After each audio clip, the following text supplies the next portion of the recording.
예, 오늘은 센스 organ에 대해서 설명을 좀 드리겠습니다. 예, 센스 organ이라고 하면은 우리가 우리 몸에서 느끼고 수 있는 감각은 크게 두 가지로 나눌 수가 있습니다. 그래서 첫 번째가 이제 온몸에서 느낄 수 있는 감각이 있고, 그 다음에 특정한 부위가 아니면은 느낄 수 없는 감각이 있습니다. 이것을 우리가 뭐라고 하냐면 온몸으로, 그러니까 우리 몸에서 어디든 구애받지 않고 느낄 수 있는 감각들을 우리가 일반 감각, 제너럴 센스라고 하고, 특정 어떤 장기가 아니면은 느낄 수 없는 감각을 우리가 특수 감각, 스페셜 센스라고 합니다. 그래서 지금 오늘 강의할 내용인 스페셜 올간이라고 하는 것은 바로 이 스페셜 센스를 담당하는 그 장기들을 얘기를 하는 거죠. 이제 보통 우리가 오감이라고 하잖아요. 그 중에서 이제 시각, 청각, 후각, 미각, 그다음에 표현 감각, 이런 것들은 특정 장기가 아니면 느낄 수 없는 감각들입니다. 그렇죠? 가령 예를 들어서 시각이라고 한다 그러면 눈이 있어야 볼 수 있는 거죠. 만약에 이 시각이 제너럴 센스, 온몸으로 느낄 수 있는 감각이라고 하면 얼마나 좋겠어요, 그렇죠? 시험 볼 때 책 밑에 깔고 손가락으로 이렇게 보면 다 읽혀지는. 아마 컨닝을 방지하기 위해서 이 시각을 제너럴 센스를 안 만들었지 않나 그렇게도 한번 생각을 해봅니다. 이제 그런 것들이 이제 스페셜 센스에 해당을 하고, 보통 우리가 일반 감각, 제너럴 센스라고 하는 것들은 몸 어떤 부위든 관계없이 몸 전체에서 느낄 수 있는 감각들, 어떤 게 있을까요? 예를 들면은 통각, 아픔을 느끼는 거, 터치, 접촉하는 걸 느끼는 거, 그 다음에 어떤 열감이라든지 또는 압감이라든지 프레셔를 느끼는 것들, 이런 것들은 어떤 특정 장기가 아니더라도 온몸을 느낄 수 있는 거죠. 그래서 더 자세한 내용들은 우리가 신경계통에서 또 설명을 좀 드리겠습니다만, 어쨌든 오늘 강의할 내용들은 이러한 스페셜 센스를 느끼고 있는 기관에 대해서 설명을 드리도록 하겠습니다. 냄새를 맡는 기관을 우리가 올팩토리 올간이라고 부르죠. 올팩토리 올간. 아시다시피 아시는지 예, 어쨌든 이 올팩토리 올간은 코에 있습니다. 코에 여기 지금 여기까지 이렇게 다 코에 있게 되는데, 물론 이 세포 후각을 느끼는 세포가 있습니다. 그 세포를 우리가 올팩토리 셀이라고 하고요. 이 셀들은 어디에 있냐면 올팩토리 뮤커스라고 하는 뮤커스 멤브레인에 있습니다. 어디 있냐면 네이절 캐비티의 카우더 도살에 위치한 카우더 도살 이쯤 되겠죠. 그래서 여기에 위치하고 있는 올팩토리 뮤커스 멤브레인의 셀들이 있고요. 이 셀들은 헤어를 갖고 있습니다. 그렇다고 해서 머리털처럼 이렇게 큰 건 아니고 세포 수준에. 그래서 이제 이게 혀를 갖고 있고, 요것들이 일종의 덴드라이트다, 이렇게 여러분들한테 알아두시면 되겠고, 덴드라이트라는 말은 나중에 이제 신경계통에서 나오는 말인데, 신경세포에 있는 돌기를 얘기를 합니다. 그래서 이런 것들이 세포에서 이제 감각, 이 올팩토리 헤어를 통해 갖고 냄새를 맡게 되면 그 세포들이 이제 보시는 것처럼 여기에 분포하는 신경들이 있습니다. 그래서 이것들이 이제 신경 섬유를 내 가지고 그것들이 이제 뭉치게 되면은 하나의 올팩토리 너브라고 하는 후각 신경이 돼가지고, 우리 이것들이 어디로 지나가냐면은 여기 지금 그림에 보시면 여기는 뭐겠어요? 이런 데는 이제 사이너스들이 이제 프론탈 사이너스가 되는 부분이고, 여기가 이제 브레인의 크레니얼 캐비티가 시작되는 부분인데, 크레니얼 캐비티의 가장 앞쪽을 구성하고 있는 뼈 구조가 에스모이드 본의 크리브리폼 플레이트라고 했습니다. 그래서 여러분들 실물은 보지 못했지만 여기에는 구멍이 많이 뚫려져 있다고 그랬어요. 보시는 것처럼 구멍이 많이 뚫려져 있죠. 그래서 여기를 통해 가지고 이 신경들이 크레니얼 캐비티 안으로 들어오게 되고, 여기에는 뇌 부분 중에서 올팩토리 벌브라고 하는 게 여기 딱 들어가 있습니다. 그래서 여기 들어오는 신경섬유들이 이 올팩토리 벌브를 통해 들어가 갖고, 여기 있죠? 올팩토리 벌브. 그래서 이 올팩토리 너브가 크리브리폼 플레이트에 있는 포라멘을 통해서 들어가서 올팩토리 벌브에 연결이 되고, 그 다음부터는 뇌 부위에 해당하는 올팩토리 트랙이라는 게 만들어지고, 이것들이 파라 히포캄팔 자이러스라고 하는 대뇌방구 중에 여기에 들어가서 냄새를 느끼게 되는데요. 특히 이 파라히포캄팔 자이러스라고 하는 건 해부학적 명칭이고, 요 부위를 보통 뭐라고 부르냐면 올팩토리 콜텍스라고 부르게 된다, 이런 얘기입니다. 그래서 여기까지 전달이 되면은 이제 그때 비로소 냄새를 느끼게 되는 겁니다. 좀 심플한 구조입니다. 그래서 나중에 이 나머지 부분들 올팩토리 벌브부터 시작해서 이 부분은 나중에 그 신경계통을 공부할 때 다시 한번 더 자세히 다루도록 하고요. 그래서 올팩토리 셀로부터 시작해서 이게 이제 엄밀히 얘기하면 이게 하나의 신경세포입니다. 이 올팩토리 셀이. 그래서 이것들이 이제 이 냄새를 담당하는 세포다. 이렇게 이해하시면 되겠어요. 다음에 자, 여기서 한 가지 더 추가해야 될 그 올팩토리 그 올간으로서는 보메로 네이저럴 올간을 우리가 공부를 했습니다, 이미. 호흡기 할 때. 그래서 이거는 액세서리 올팩토리 올간이다. 일종의 그 부속 그 후각 기관이 되는 부분이죠, 냄새를 맡는.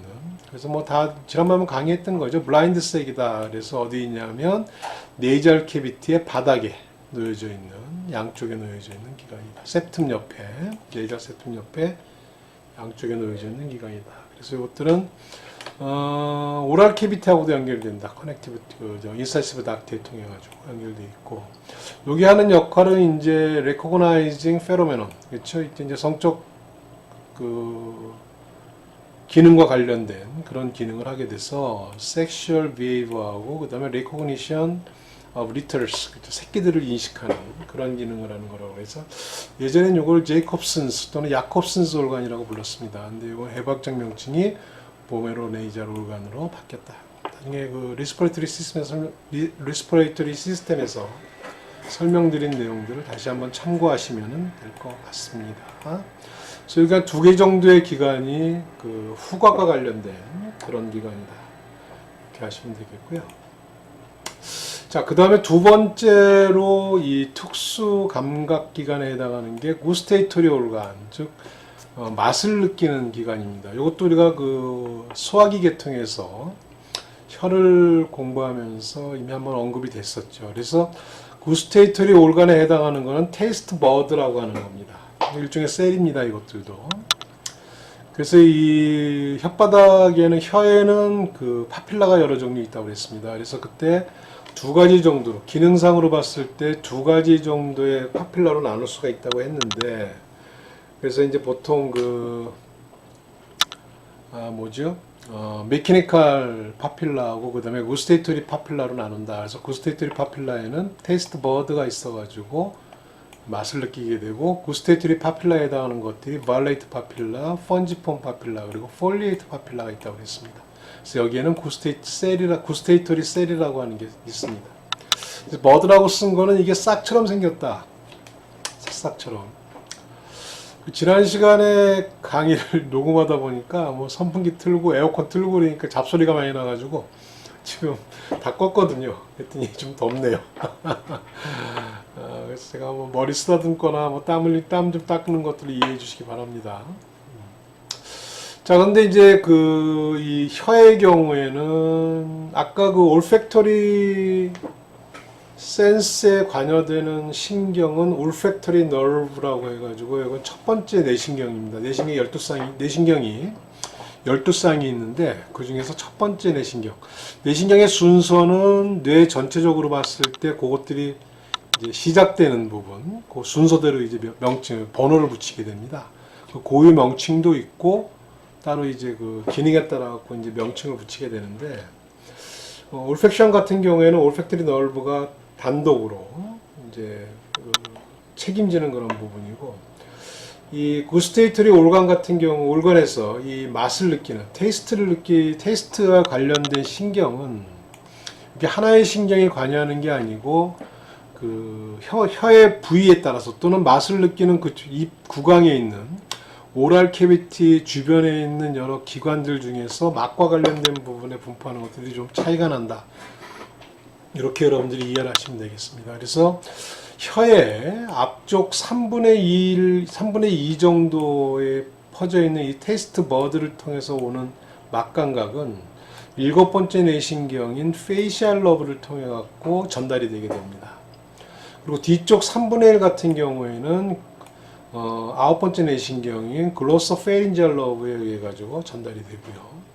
비단 이 맛감각을 느끼는 테이스트 버드는 혀에만 있는 게 아니고 인두 부분에도 좀 있는데, 특히 에피글로티스에 여기 좀 테이스트 버드가 있습니다. 그래서 여기 에피글로티스를 통해서 전달되는 그 맛감각은 10번째 뇌신경인 베가스 너브를 통해 갖고 전달이 된다. 그래서 하나의 뇌신경이 맛감각을 담당하는 게 아니고 이렇게 3개 정도의 뇌신경이 이 맛이라고 하는 스페셜 센스를 전달하는데 관여한다. 이렇게 알아두시면 되겠습니다. 그래서 그 혀에서도 잠깐 말씀을 드렸습니다만은 제너럴 센스도 약간 이런 식으로 혀의 부위에 따라서 담당하는 뇌신경이 서로 다르다. 그래서 일반 감각의 경우에는 5번째 뇌신경인 트라이제미널 러브하고 그 다음에 9번째 뇌신경인 글로소페린지얼 러브가 일반 감각을 담당합니다. 참고로 혀의 운동, 이건 감각만 오로지 하는 부분이고요. 혀의 운동을 담당하는 뇌신경은 12번째 뇌신경인 하이포글로살 러브가 전적으로 혀의 운동과 관련된 역할을 한다.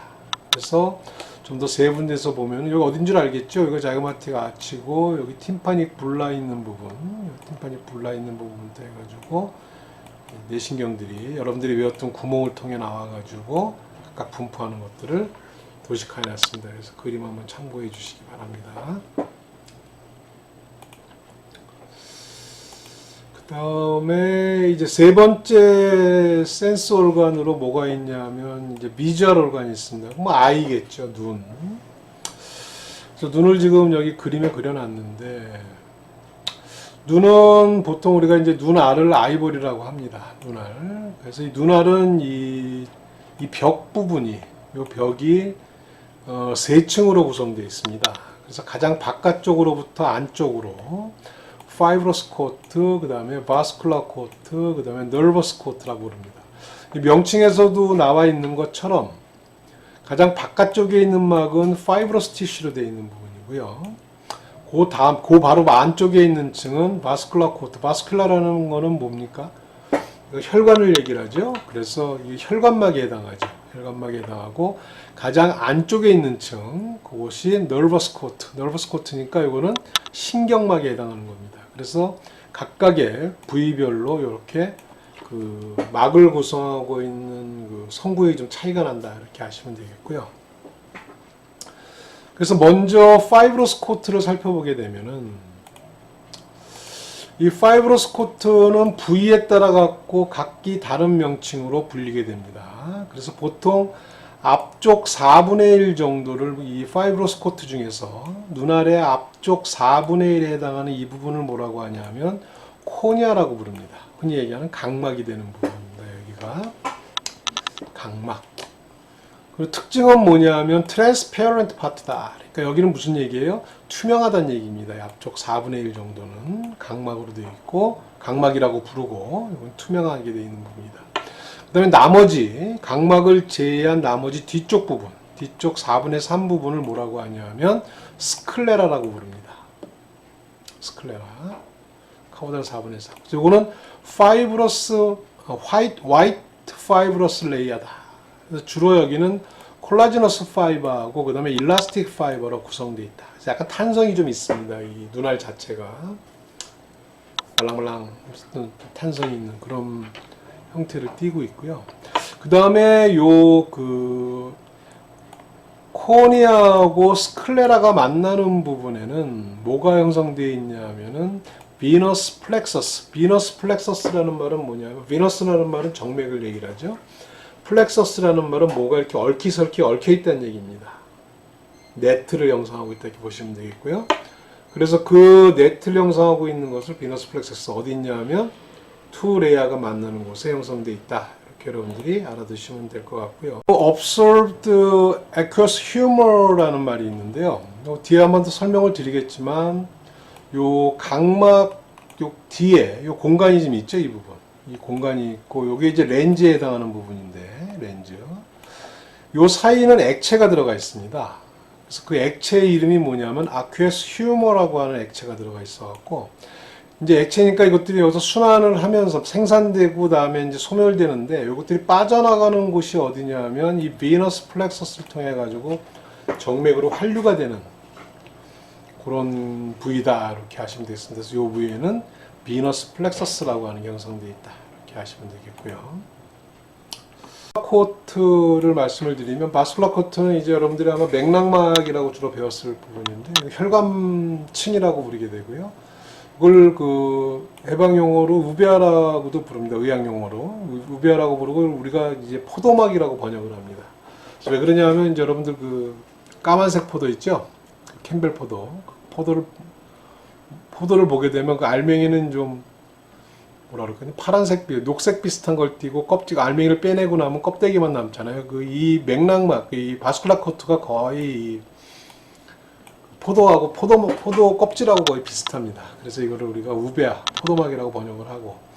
그러면 이 그 바스쿨라 코트를 구성하고 있는 층은 어떻게 나눌 수 있냐면, 요 코로이드라고 하는 것은 아까 그 스클레라하고 거의 비슷하게 붙어 있는 부분 전체를 우리가 코로이드라고 부릅니다. 여기를 코로이드라고 그래갖고, 이게 일종의 암막 역할을 하게 되는데요. 이 코로이드 중에서 저 뒤쪽으로 가게 되면, 여기 뒤쪽, 안구의 뒤쪽으로 가게 되면 타페툼 혹은 타페툼 루시듬이라고 부르는 부위가 있는데, 여기에 있는 셀들은 이 징크 크리스탈을 갖고 있습니다. 세포들에. 그래서 이 징크 크리스탈이 이 뒤쪽에 있음으로 해가지고, 이 맹수들 보게 되면은 이렇게 빛이 들어오면, 밤에 보면은 여기 눈에서 불이 난다고 그러잖아요. 그 불 나는 건 뭐냐면 빛을 반사하기 때문에 그래요, 이 징크 크리스탈이. 그래서 그런 현상이 나타나는 부위가 이 타페툼 또는 타페툼 루시듬이라고 하는 부분이다. 그리고 그 부위를 제외한 나머지 부분들은, 이 코로이드의 많은 부분들은 이 타페툼이 없어가지고 일종의 그 사진기로 치면 이 색깔도 검고요. 그래서 이 검은색의 이 코로이드가 주로 이 그 사진기로 치면 이제 암막 역할을 해주는 겁니다. 암실 역할을. 그래서 나머지 부분들은 넌 타페툼 또는 넌 타페탈 니그럼 이렇게 부르게 됩니다. 이렇게 부르고요.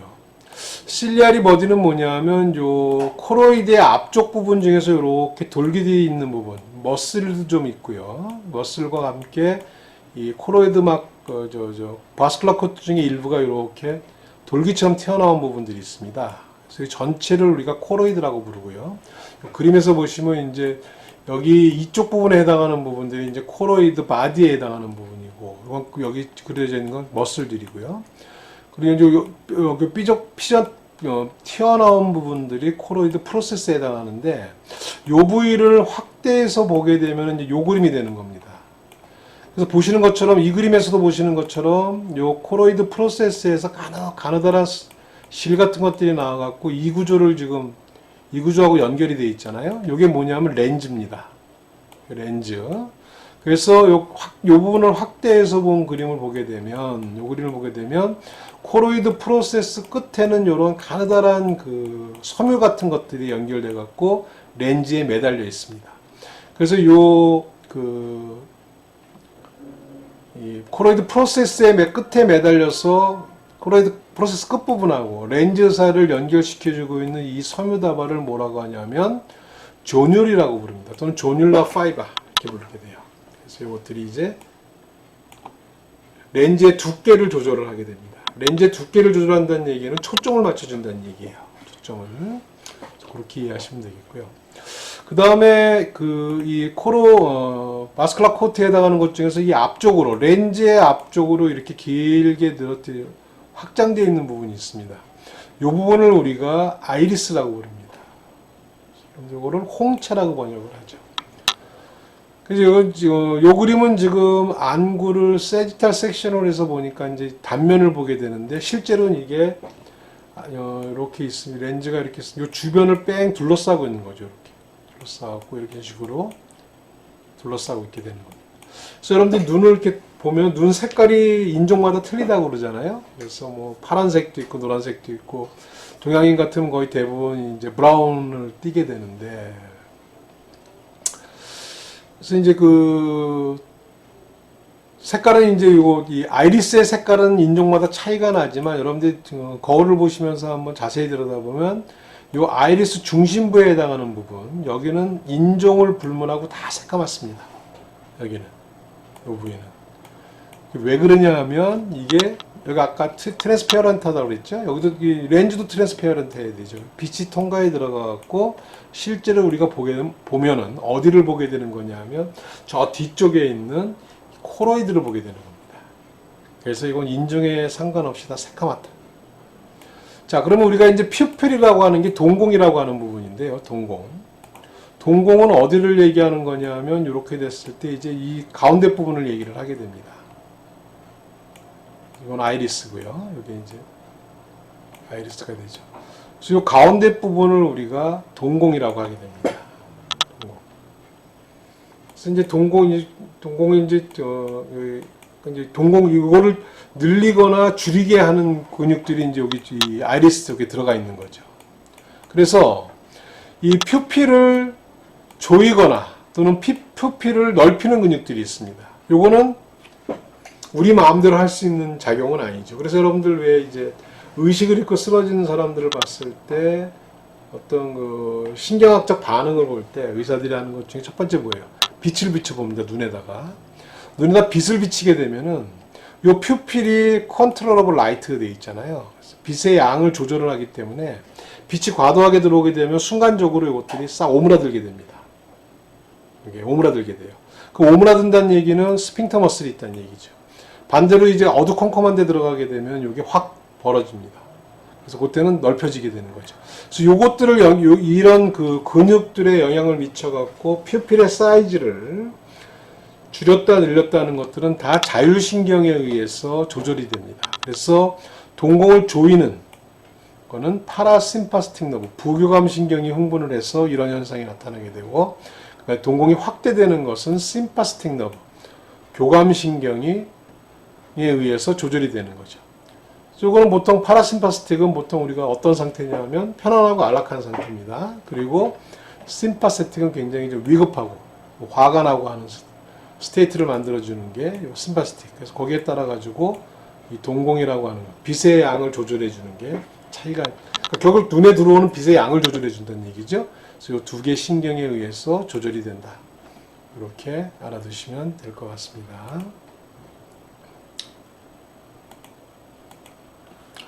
자, 그 다음에 마지막으로 이제 널버스 코트가 남았는데, 이건 널버스 코트는 가장 안쪽에 있는 막입니다. 그래서 다른 말로는 신경막이라고도 하고요. 이 신경막의 대부분을 차지하는 게 레티나, 망막이라고 하는 겁니다. 망막. 그래서 망막, 여러분들 뭐 그런 말 많이 들었을 거예요. 망막 박릭증. 그래서 이게 떨어져 나오는 겁니다. 딱 붙어 있어야 되는데, 망막이 떨어져 나오는 거예요. 그러면 이제 실명할 가능성이 많죠. 상이 제대로 안 맞으니까. 결국은 이제 우리가 눈으로 뭔가 볼 수 있다고 하는 것은 빛으로 들어온 파장이 여기에 이 망막에 맺힘을 해가지고 그 맺힌 것을 이 세포들이 화상으로 바꿔가지고 뇌로 전달해 주는 거죠. 신호를 전달해 주면 뇌에서 그것을 화상으로 느끼게 되는 겁니다. 그래서 여기에 있는 세포는 라드셀하고 콘셀이 있는데요. 라드셀 같은 경우에는 블랙 앤 화이트를 좀 구별을 하고 콘셀이 컬러를 구별하게 되는데 개의 경우에는 보통 이 라드셀이 전체 세포의 95% 정도를 차지한다고 합니다. 그래서 여러분들 뭐 흔히 개는 생명이다라는 말이 있죠. 그건 이제 아마 이런 그 세포 구성에 의해서 나오는 겁니다. 레티나에. 여기 이제 레티나 전반적으로 보시게 되면은 여기 이제 결국 레티나에 있는 세포들은 아까 우리가 올팩터리 올간에서도 말씀을 드렸지만 그 올팩터리 올간 같은 경우에는 그 뮤커스 멤브레인에 올팩터리 셀들이 있다고 그랬죠. 마찬가지로 이 레티나도 거의 대부분 이런 세포들이 다 신경세포들입니다. 그럼 여기서 어떤 감각을 하게 되면 그 감각을 전달하는 세포 돌기들이 모여가지고 하나의 신경을 만들게 되죠. 그 신경이 옵틱 너브입니다. 그럼 이 옵틱 너브는 이제 어디로 가야 돼요? 뇌로 가야 되니까 안구를 빠져나와야 되겠죠. 그래서 여기서 나오는 신경 돌기들이 섬유들이 만나가지고 시신경, 옵틱 너브를 만들어서 이제 눈을 빠져나가는 부위가 옵틱 디스크라고 하는 부분입니다. 그래서 여기는 시각을 느낄 수가 없는 부분이죠. 그래서 보통 이 부분이 옵틱 디스크가 되는 부분입니다. 망막 중에서. 그 다음에 센트럴 에어리아는 뭐냐면 여기가 most clear visible part, 그러니까 상이 가장 정확히 맺히는 부분을 얘기를 합니다. 상이 가장 정확히 맺히는 부분. 그래서 이거 사람에서는 이걸 뭐라고 부르냐면 마쿨라 루티나라고 부릅니다. 마쿨라 루티아 이렇게 부르게 됩니다. 그래서 여기가 상이 가장 많이 맺히는 부분. 그냥 뭐 개수도 마쿨라 루티아 이렇게 불러도 됩니다. 황반이라고 하는 부분이죠. 황반. 아마 여러분들 뭐 의학에 관심 있는 친구들은 많이 들어봤을 겁니다. 그 다음에 이제 뒤쪽 부분 전체를 얘기할 때 우리가 여기를 펀더스라고 부릅니다. 펀더스코피. 그래서 이제 안저 검사할 때 펀더스코피를 해가지고 망막 박리라든지 기타 등등 이런 것들을 이제 검사를 하게 되는 겁니다. 그래서 요거는 이제 시각세포들로 라드 콘셀러부터 나와서 돌기들이 만들어져가지고 신경세포, 이제 옵틱 너브라고 하는 신경이 되는 과정을 이렇게 여러분들 조직화했고요. 이 자세한 제 조직학적 구조는 여러분들 조직학 시간에 배우면 될 것 같습니다. 그래서 이렇게 세 층으로 구성되어 있다 이렇게 보시면 되겠는데요. 이 시각은 좀 중요한 부분이기 때문에 또 한 가지 여기서 우리가 좀 관찰해야 될 부분이 뭐냐면 리플렉티브 메디아라는 겁니다. 메디아. 그래서 굴절, 매체 이렇게 보면 되겠죠. 그러니까 결국은 이제 우리가 뭔가 볼 수 있다는 건 뭐냐면 빛이 통과에 들어가서 그 빛의 파장이 망막에 맺히게 되면은 그거를 감지를 해갖고 세포들이 뇌로 전달하게 되면 뇌에서 이제 이게 카메라구나, 컴퓨터구나 하고 이제 느끼게 되는 겁니다. 그래서 그 빛을 이 망막까지 전달해 주는 데 있어가지고 거쳐야 되는 몇 가지 구조들이 있어요. 그래서 첫 번째 뭐가 있냐면 아까도 말씀드린 것처럼 코니아라는 게 있고, 그 다음에 그 다음 층을 해당하는 게 아큐어스 휴머고요. 그 다음에 렌즈를 통과를 해야 됩니다. 렌즈를 통과하면 이제 이 아이볼의 이제 가운데 중심부가 되겠죠. 여기를 채우고 있는 물질을 뭐라고 부르냐면 비트러스 바디라고 부릅니다. 그래서 여러분들이 실습을 이제 나중에 해서 안구를 꺼내 갖고 잘라 보면 요 안과 안쪽을 거의 대부분 내부를 채우고 있는 물질은 젤라틴 비슷한 물질이 여기 채우고 있어요. 그래서 빛이 이제 이것들을 다 통과해가지고 망막에 맺히게 되니까 빛이 통과에 지나가는 데 있는 여러 가지 구조물들을 이렇게 부릅니다. 그래서 그것들을 다 통틀어서 메디아라고 부릅니다. 리플렉티브 메디아라고 부릅니다. 코니아, 아큐어스 휴머, 렌스, 그다음에 비트러스 바디 이런 것들입니다. 또 한 가지 중요한 부분이 뭐가 있냐면은 아까도 말씀드린 것처럼 이 렌즈하고 이 코니아 사이에는 빈 공간이 있고 그 빈 공간에는 아큐어스 휴머라고 하는 게 있다고 그랬습니다. 그래서 이거는 일종의 체액입니다. 체액. 그래서 이것들이 정맥을 통해서 빠져나와서 정맥 중에 혈액 속에 있는 플라즈마 성분들이 빠져나와 가지고 여기 이 공간을 채우고 있으면 이름이 아큐어스 휴머가 되는 거예요. 채우고 있다가 순환을 이렇게 한 다음에 다시 정맥으로, 아까 여기 정맥으로 환류되는 부분이 뭐라고 그랬죠? 비너스 플렉서스 쪽으로 다시 환류돼 가지고 다시 정맥혈 쪽으로 환류가 되게 됩니다. 여기 순환이 잘 이루어져야 됩니다. 여기가. 그래서 이제 요 부분들도 우리가 요 가운데 있는 게 이게 뭐였죠? 이게 아이리스, 홍채였습니다. 그래서 보통은 이제 홍채를 기준으로 해갖고 홍채하고 각막 사이 공간, 여기 공통 공간이긴 하지만 홍채하고 각막 사이 공간, 그 다음에 홍채하고 렌즈 사이 공간을 구별해 부르기도 합니다. 그래서 여기를 안테리어 챔버, 뒤쪽 부분을 포스테리어 챔버라고 하는데, 요 아큐어스 휴머는 이 실리아리, 아까 이 실리아리 버디라고 그랬죠. 여기가 실리아리 버디에서 만들어져 가지고 포스테리어 챔버를 통해서 나와 가지고 이것들이 다시 안테리어 챔버를 통해 가지고 환류가 된다. 공통 부분은 다 막 순환을 하다가 이렇게 되는 건데, 그래서 비너스 플렉서스로 넘어가게 되는데, 여러분들 뒤에 또 한번 말씀을 드리겠습니다. 요게 이제 이 순환이 좀 잘 안 돼가지고 생산은 되는데 이 비너스 플렉서스 쪽에 어떤 문제가 좀 생겨가지고 이 아퀴오스 휴머가 제대로 정맥 쪽으로 환류가 되지 않아가지고 여기에 압력이 높아지는 질병이 발생하는 경우가 있습니다. 그 경우를 우리가 뭐라고 하냐면 글라우코마, 우리말로는 녹내장이라고 하죠. 그래서 써 있는 것처럼 overproduction and circulation disorder of aqueous humor resulting increasing of pressure. 이게 압력이 높아지는 거예요. 여기. 순환이 잘 안 되니까 생산은 계속 되는데 빠져나가지를 못해갖고 이거는 굉장히 심각합니다. 이 질병 녹내장은. 그래서 이건 심할 경우에 실명까지 할 수 있는 그런 아주 심각한 질병이다. 이렇게 알아두시면 되겠습니다. 녹내장, 글라우코마. 그 다음에 이제 렌즈를 살펴보게 되면은 렌즈는 트랜스페어런트 하면서 일라스틱한 스트럭처다. 이거죠, 렌즈.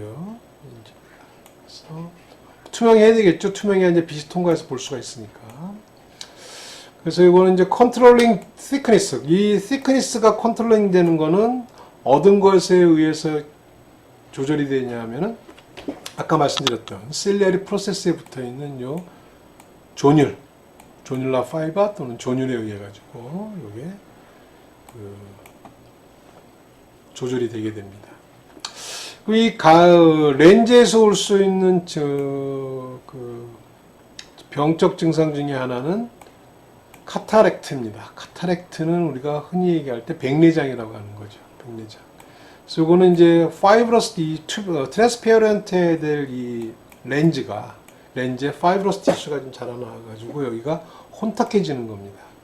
그러니까 빛이 통과를 못하니까 잘 안 보이겠죠. 그런 질병을 우리가 카타렉트에서 백내장 이렇게 부르는 겁니다. 그래서 아까 말씀드렸던 비트러스 바디는 트랜스페어런트 하면서 젤라티너스 스트럭처다. 그래서 요 안구에 있는 이 빈 공간을 우리가 비트러스 챔버라고 한다. 비트러스 바디가 들어있는 부분. 그래서 요거는 maintenance of frame of eyeball and pressure. 그래서 이제 요거 유지하는 역할을 한다.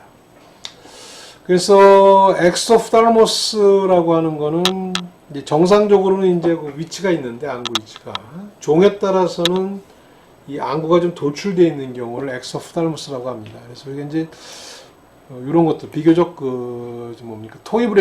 토이브리드에서 많이 나타나죠. 두개골로 치면은 브라키세팔리쿠스에 해당하는 것들이 눈이 좀 튀어나온 경우, 눈이 좀 깊숙이 들어가 있는 경우는 콜리같이 돌리코세팔리쿠스를 갖고 있는 그런 거에서는 좀 안구가 뒤쪽에 안쪽으로 좀 들어간 형태. 이 병적 상태는 아닙니다. 그래서 이제 그런 두개골의 형태에 따라 가지고 또 품종에 따라 가지고 엑소프탈모스라든지 엔도프탈모스라고 하는 그런 형태로 나눌 수가 있다. 이렇게 알아두시면 되겠고요.